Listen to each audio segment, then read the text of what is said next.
Guys কয়েকদিন আগে রামনবমী গেল, আর রামনবমীতে আমরা রান্টুয়া থেকে গোপীবল্লভপুর রেলিতে গেছিলাম। আর রেলিতে গেছি, আমাদের সাথে এরকম কিছু দুর্ঘটনা ঘটে যাবে এটা আমি কোনোদিনও ভাবিনি। হ্যাঁ গাইজ, সেই সময় বিকালবেলা রেডি হয়ে বন্ধু নামক জন্তুদেরকে নিয়ে রেডি হয়ে আমরা ফাইনালি চলে যাই সেই রান্টুয়া মোড়ের দিকে।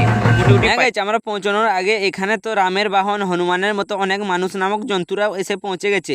সবাই জয় শ্রীরাম করে বলছে, আর আমরাও ওই জলের সাথে যোগ দিয়ে। হ্যাঁ গাইজ, সবাই বলো রাম রাম। আর দেখতে পাচ্ছ কত লোকের ভিড়, আর এখানে তো হনুমানও চলে এসেছে। আমি হলাম একটা হিন্দু বাড়ির ছেলে, তো রাম তো বলতেই হবে, আর রামনবমী রেলিতে যেতেই হবে।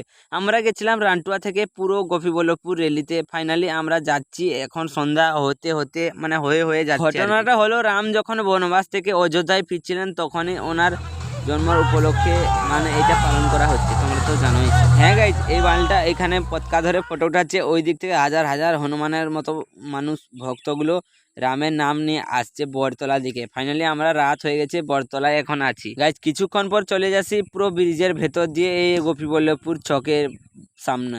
এখানে প্রচুর লোক, আর আমাদেরকে সাইড করে লাইন দিয়ে দাঁড়াতে বলছে। আমি তো শুধু বলছি জয় শ্রীরাম।